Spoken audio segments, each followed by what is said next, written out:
Pada zaman dahulu, di Mekah, terdapat sebuah rumah yang sangat sederhana. Rumah tersebut dihuni seorang lelaki tua dan 8 wanita di bawah perlindungannya. Terdiri dari 4 orang anak, 1 istri, 1 ibu mertua dan 2 saudara perempuan. Semuanya hidup dalam kemiskin. Rezeki mereka hanya berasal dari ayah mereka yang sudah lanjut usia. Pria berusia hampir 70 tahun ini berjalan melewati Masjidil Haram di awal Ramadan. Dia mencoba untuk mendapatkan beberapa makanan. Dia tidak menemukannya.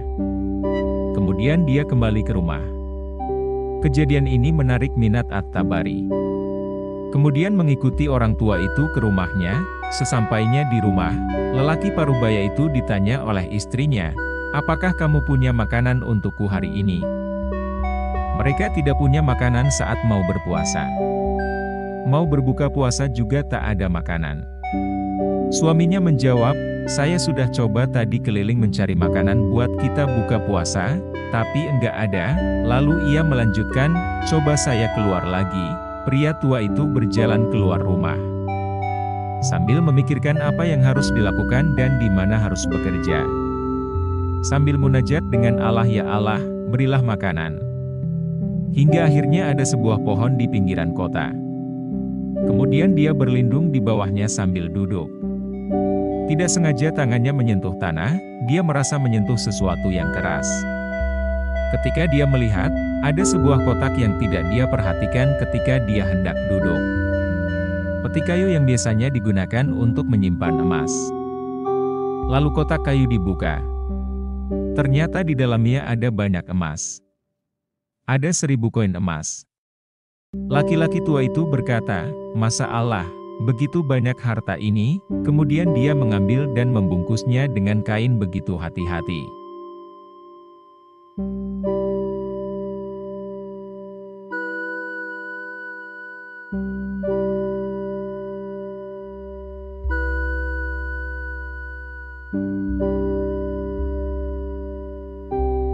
Sambil berjalan pulang ia sempat terpikir di benaknya akibat godaan dari setan, "Orang miskin, kalaupun engkau tidak mengambil semua, ambillah minimal 1 batang emas, atau 1 koin dinar emas, yang kau bisa infakkan untuk buka puasa keluargamu." Mendengar bisikan itu hati kecilnya melawan, "Tidak bisa, ini bukan hak saya, kalaupun ini lukathah, barang temuan, maka harus diumumkan, diiklankan, selama 1 tahun, kalau 1 tahun tidak ada bukti siapa pemilik sahnya baru bisa dimiliki."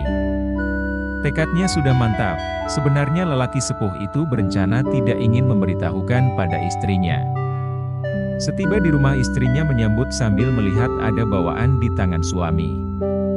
Lalu berkata, "Apakah kau sudah bawa bekal buat kami?" Lelaki itu menjawab, "Tidak ada." Istrinya menyanggah sambil bertanya, "Tapi apa itu di bawah bungkusan kainmu?" Suami menjawab, "Ini bukan urusan kamu." Sang istri mengeluarkan jurus pamungkas merengek, "Saya minta atas nama Allah, jelaskan apa itu?" Disebabkan si istri membawa nama Allah akhirnya suami tidak berkutik.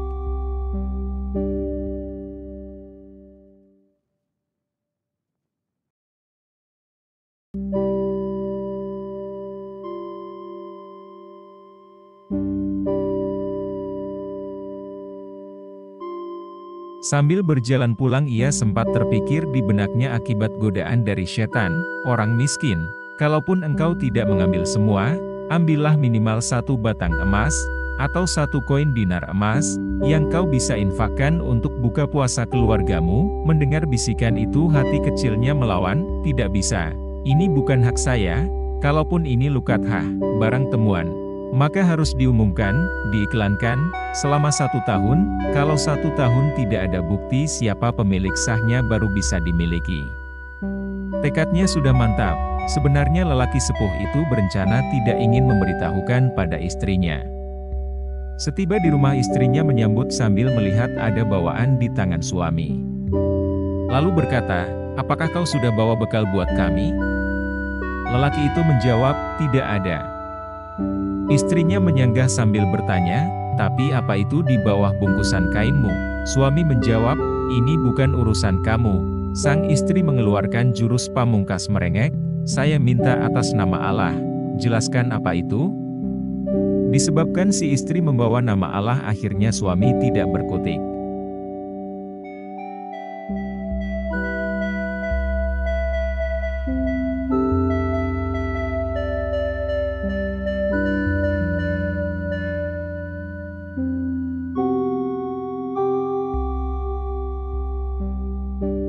Lelaki tua itu berkata, "Demi Allah kau saya ceraikan, kalau seandainya kau sentuh kotak ini, lalu ada yang kau ambil isinya." Mendengar perkataan suaminya yang begitu tegas dan serius, hingga istrinya tidak berani menyentuh apalagi mengambil isinya, lalu kakek tua itu menyimpan kotak yang berisi uang emas dengan begitu hati-hati. Waktu berbuka puasa tiba, mereka hanya meminum air putih dan roti sisa. Keesok harinya, setelah sholat subuh di Masjidil Haram kota Makkah, orang tua tersebut keluar kemudian berkeliling di sekitar masjid. Tak lama kemudian ada orang Khurasan yang datang lalu naik di atas batu.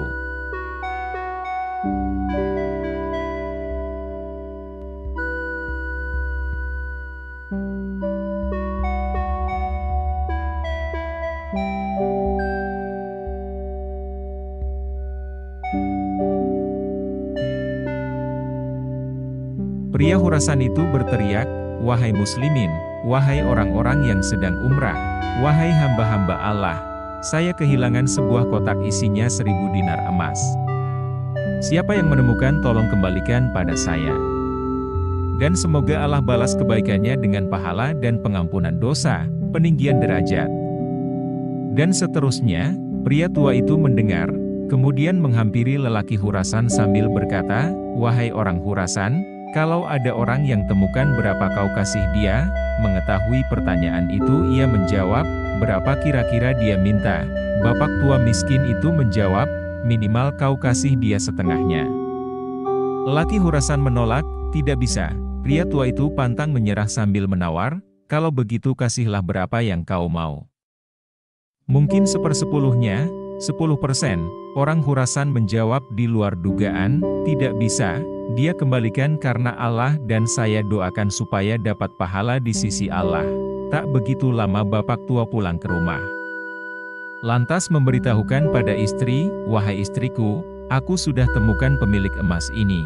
Dengan semangat istrinya berucap, "Alhamdulillah kalau begitu, bagaimana perkembangannya?" Suami menjawab, "Tapi, saya minta pada dia supaya dia bayar sesuatu." Terus negosiasi, dia tanya mau berapa, saya katakan mau setengahnya, dia menolak, sepertiganya dia menolak, 1/4-nya dia menolak, sampai terakhir saya tekankan 1/10-nya saja dia juga tidak mau. Dia hanya mau mendoakan saja. Seakan tak terima istrinya berujar, "Coba kau kembali ke dia, siapa tahu dia masih mau negosiasi."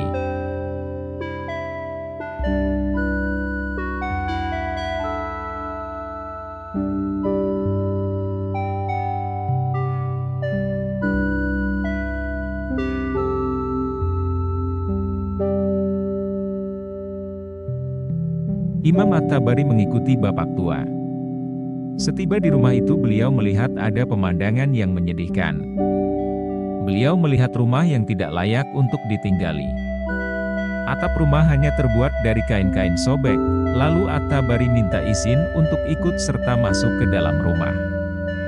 Beliau berkata, "Maaf paman, bisa tidak saya ikut masuk?" Pria tua itu mengizinkan, "Masuklah." Waktu masuk At-Tabari menceritakan bahwa tidak ada apa-apa di dalam rumah, kosong melompong, tidak ada peralatan rumah tangga. Hanya ada semacam sekat pemisah dan seakan-akan di belakang sekat itu ada perempuan-perempuan tua yang kelihatan dari penampilan itu susah. Tak lama setelah itu bapak tua menuju satu arah di rumahnya. Digalilah tanah lantas dikeluarkan kotak emas yang disimpannya. Pria tua itu berkata, "Sayalah penemu hartamu itu, ini. Dan saya sempat minta kepadamu untuk memberikan kepadaku sebagian. Sebagaimana kau lihat keadaan keluarga saya susah seperti ini. Saya di sini 9 orang di rumah sempit ini. Saya laki-laki sendiri di sini. Mereka semua miskin." Lelaki Khurasan itu membuka petinya dan menghitung isinya, ternyata masih utuh.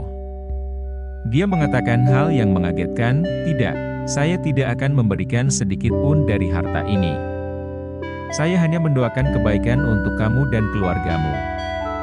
Lalu ia mengangkat peti sembari keluar rumah tanpa merasa ada beban salah.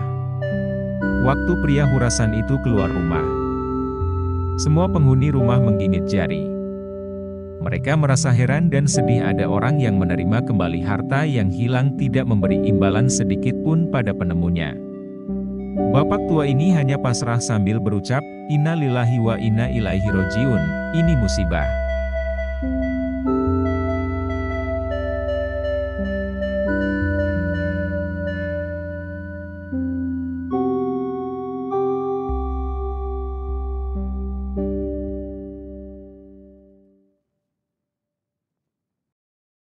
Imam Tabari hanya bisa menundukkan kepala.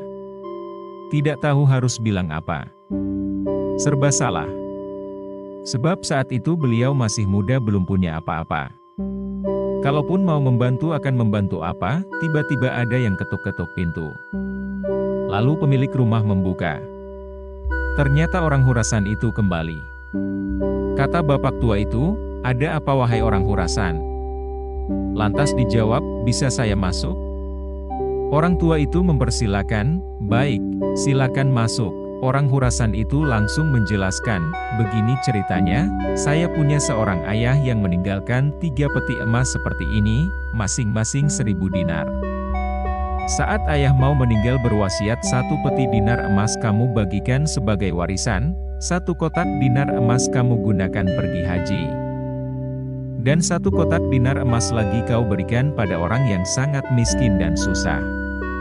Saya ingin supaya hidupnya jadi lebih baik." Orang hurasan itu melanjutkan penjelasannya, "Itulah sebabnya wahai paman, saya tidak memberikan 1 keping dinar pun, karena ini amanah orang tua saya.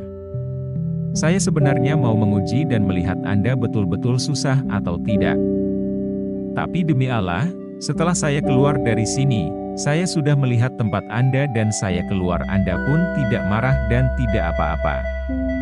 Maka Anda pun saya nilai orang yang paling layak untuk menerima. Maka ambillah ini semua, sedekah atas nama ayahku." Kemudian orang hurasan itu menaruh kotak emasnya langsung begitu saja dia lari pergi. Orang tua dan Imam Tabari ingin mengejarnya untuk mengucapkan terima kasih tapi ternyata sudah hilang dari jangkauan mata. Dia sudah menghilang. Lalu orang tua itu memanggil Tabari untuk masuk ke dalam rumah, mereka berdua duduk di dalam rumah. Lantas pria tua itu memanggil 8 perempuan penghuni rumah lainnya. Pria itu membagikan uang itu secara rata pada mereka semua termasuk Imam Tabari. Berhubung jumlah mereka semua ada 10 orang maka masing-masing dapat 100 dinar emas.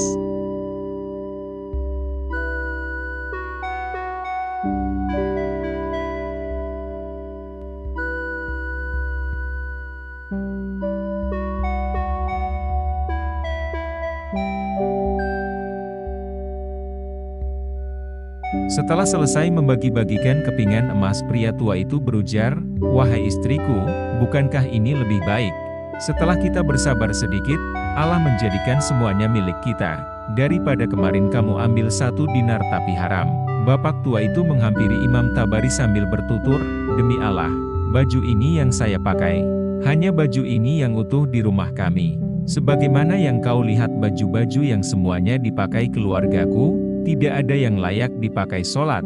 Jadi waktu sholat tiba, saya sholat dulu, kemudian saya sembunyi di satu tempat. Baju ini saya buka dipakai istri saya, dipakai sholat. Setelah itu dibuka dipakai sholat oleh mertua saya, dibuka dipakai sholat oleh saudari saya. Oleh anak saya, hanya 1 baju." Setelah mengucapkan terima kasih lalu Imam At-Tabari pergi. Harta 100 dinar yang beliau terima itu, menurut beliau itu adalah harta yang paling berkah dalam hidupnya. Beliau menceritakan lagi, setelah beberapa tahun berlalu maka kembalilah ke Makkah. Mendatangi rumah bapak tua itu sesuai dengan alamat yang dulu saat beliau datangi. Ternyata rumah itu tidak ada. Beliau mencari tahu ternyata orang sepuh tersebut sudah meninggal. Beliau mendapati 4 anak dari bapak tua itu menikah dengan tokoh-tokoh Makkah yang kaya dan berpengaruh. Dan keluarga mereka menjadi orang yang mampu semuanya.